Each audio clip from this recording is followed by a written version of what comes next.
Silchar Sealdah Kanchenjunga express বিহারা স্টেশনের নতুন স্টপেজের উদ্বোধন করেন সাংসদ। সোমবার দুপুর 2টায় ফ্ল্যাগ অফ করে শিলচর শিয়ালদা কাঞ্চনজঙ্ঘা এক্সপ্রেস বিহারা স্টেশনে নতুন স্টপেজের উদ্বোধন করেন শিলচরের সাংসদ ডাক্তার রাজদীপ রায়। এই সময় তার সঙ্গে উপস্থিত ছিলেন সংসদের শিলচর প্রতিনিধি পুলক দাস, শিলচর ডেভেলপমেন্ট চেয়ারম্যান মঞ্জুল দেব, সংসদের কাটিগড়া প্রতিনিধি সুখেন্দু কর সহ রেলওয়ে বিভাগের ঊর্ধ্বতন কর্তৃপক্ষ। এ উপলক্ষে আয়োজিত সভায় বক্তব্য রাখেন ADRM মিলন সিং, সমাজসেবী অপু দাস, জয়দীপ দেব, বরিষ্ঠ নাগরিক রামেন্দ্র ধর, কাছাড় জেলা SC মোর্চার সভাপতি নিবাস দাস প্রমুখ। এদিনের সভায় উপস্থিত ছিলেন ARMK চি কুমার, RPF এর নিরুপম চক্রবর্তী, উত্তর কাটিগড়া জেলা পরিষদ সদস্য Tilak Chand Das, Kalain cooperative chairman Asit Barande, Lakshmipur GP সভাপতি অনুপ কুমার পাল, প্রাক্তন জিপি সভাপতি কুমুদ রায়, রণেন্দু চক্রবর্তী প্রমুখ। সভায় বৃহত্তর বিহারা এলাকার জনগণ উপস্থিত ছিলেন। সভা পরিচালনা করেন বিজেপি কালাইন মন্ডল সভাপতি নিত্য গোপাল দাস। ব্যুরো রিপোর্ট, আজকের পড়া।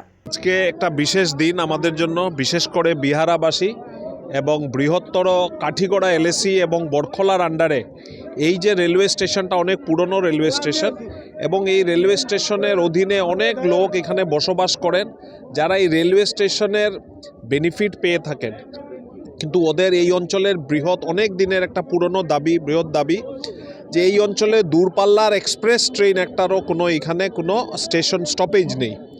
তো আজকের থেকে প্রায় 3 সপ্তাহ আগে জানুয়ারি মাসের ফার্স্ট উইকে আমি রেলমন্ত্রী শ্রী অশ্বিনী কুমার বৈষ্ণবের সঙ্গে দেখা করেছিলাম এবং এই অঞ্চলের যে গণদাবি আছে ওনার কাছে তুলে ধরেছিলাম।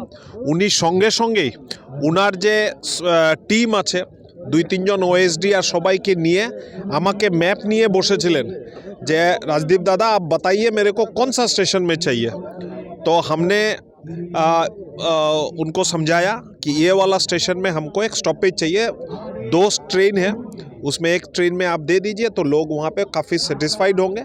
और यहाँ के जो लोग हैं যারা এই অঞ্চল থেকে হয়তো বদরপুর না হলে শিলচর না হলে করিমগঞ্জে গিয়ে ট্রেন ধরতে হয় আসাম থেকে বাইরে যাওয়ার জন্য, আজকে তাদের জন্য একটা সুখবর যে তারা এই অঞ্চলে নিজের জায়গায় নিজের বাড়ির পাশে টাকা পয়সা খরচা না করে, সময় ব্যয় না করে তারা বাড়ির পাশে দূরপাল্লার ট্রেন পাবেন।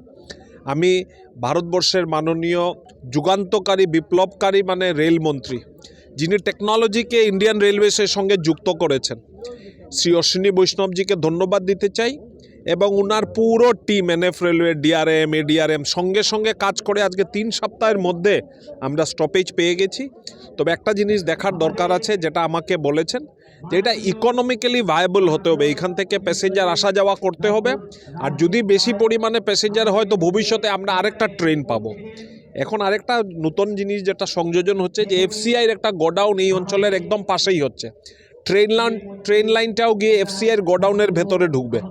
তো এটা 20,000 মেট্রিক টনের গোডাউন হবে, যেখানে মাল নামানো উঠানোর থেকে আরম্ভ করে সব কিছু হবে। আমার একটা চিন্তা হচ্ছে এই বৃহত্তর কাঠিগড়া বরখলা এলাকা বিহারাকে সেন্টার করে একটা অর্থ সামাজিক উন্নয়ন নরেন্দ্র মোদীজির সরকার চিন্তা করছে।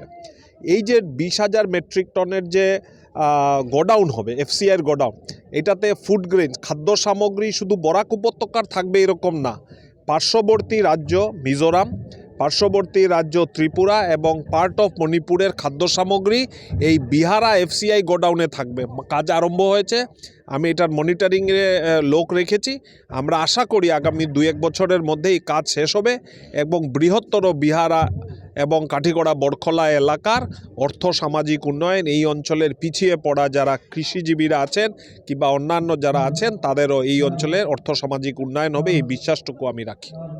আচ্ছা, একটা ব্যাপার হচ্ছে আজকে অনেক দাবি দাবা এখানে অনেক মানুষ দিয়েছেন যে এই পেছনে একটা বৃহৎ এলাকা এবং FCI গোডাউনটা হয়ে গেলে এখানে যোগাযোগ ব্যবস্থা আরও বাড়বে, কিন্তু এই বৃহৎ ব্রাহ্মণগ্রাম এলাকা সহ আরও কয়েকটা গ্রামে যোগাযোগ সরাসরি নেই। এখানে একটা ফুট ওভার ব্রিজের জন্য দাবি করেছে, এ ব্যাপারে আপনি কিছু বলুন। আমার কাছে এই দাবিটা এসেছে, আমি ওদের সঙ্গে কথা বলেছি এবং এটার সায়েন্টিফিক একটা লজিক ওদেরকে বুঝিয়ে দিয়েছি যে 127 কোটি টাকা দিয়ে যে FCI এর গোডাউনটা হচ্ছে, এই গোডাউনটা কমপ্লিট না হওয়া অবধি আমরা এই অঞ্চলে একটা পুরো ফুট ওভারব্রিজ হোক বা আন্ডারপাস হোক আমরা বের করতে পারবো না।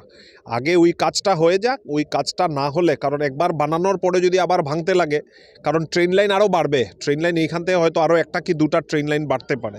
তো সব কিছু চিন্তা করে ফুটব্রিজের লেংথ কত হবে, ফুটব্রিজের লোকেশন কি হবে, ফুটব্রিজের দুই পাশে কি রাস্তা হবে, এগুলো সব ইন্ডিয়ান রেলওয়েজ সব চিন্তা করবে, সময় মতন ডিসিশন নেবে। এবং আমি আশা করি আজকের দিনের যে সরকার আছে তা গরিব লোকের চিন্তা সব থেকে আগে করে, এবং আপনারা যে কথা বলেছেন কিংবা এই অঞ্চলের লোকরা যে কথা বলেছে তাদের চিন্তাকে সর্বোপরি রেখে ইন্ডিয়ান রেলওয়েজ ঠিক সেইভাবে সিদ্ধান্ত নেবে যাতে অর্থর অপচয় না হয় এবং সময়োচিত সিদ্ধান্ত হয়।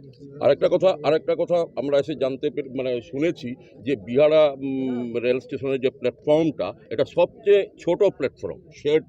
এই শেড বাড়ানোর ব্যাপারে, শেডটা লম্বা করার কোনো ব্যাপারে আপনি এটা লোকাল লোকদের হাতে থাকবে। আমি যেটা বলেছি, এই অঞ্চলে বিজনেস বাড়বে তো ইন্ডিয়ান রেলওয়েজ এই অঞ্চলকে আরও বড় করবে। তো এটা রেলওয়ের নিয়ম, এটা কোনো ব্যক্তিগত কারুর নিয়ম না, রেলমন্ত্রীর কোনো নিয়ম না। এই অঞ্চলে প্যাসেঞ্জার আসবে, এই অঞ্চলে বিজনেস বাড়বে, এই অঞ্চলের যে শেড আছে সেটাও বাড়বে, স্টেশনও বড় হবে, লাইনও বাড়তে থাকবে। তো এটা ক্রমান্বয়ে হতে থাকবে। Thank you. সবচেয়ে প্রথম রেডি 1 2 3 স্টার্ট।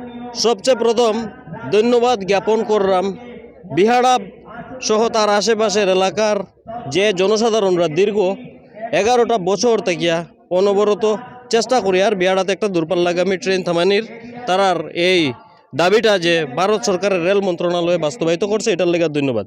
তৎসঙ্গে আমরা কাছাড়ের মাননীয় সাংসদ ডক্টর রাজদীপ রায়েরও ধন্যবাদ জ্ঞাপন করলাম, কারণ তাইনও চেষ্টা করছেন। সবচেয়ে প্রথম কথাটা হইল গিয়া এই যে এত অঞ্চলের মানুষ এতদিনের দাবিটা পূরণ হওয়াতে, বাস্তবায়িত হওয়াতে এখানে ছোট ছোট ব্যবসায়ী সহ যেসব অটো চালকরা আছে তারারও বহুত লাভ হইব।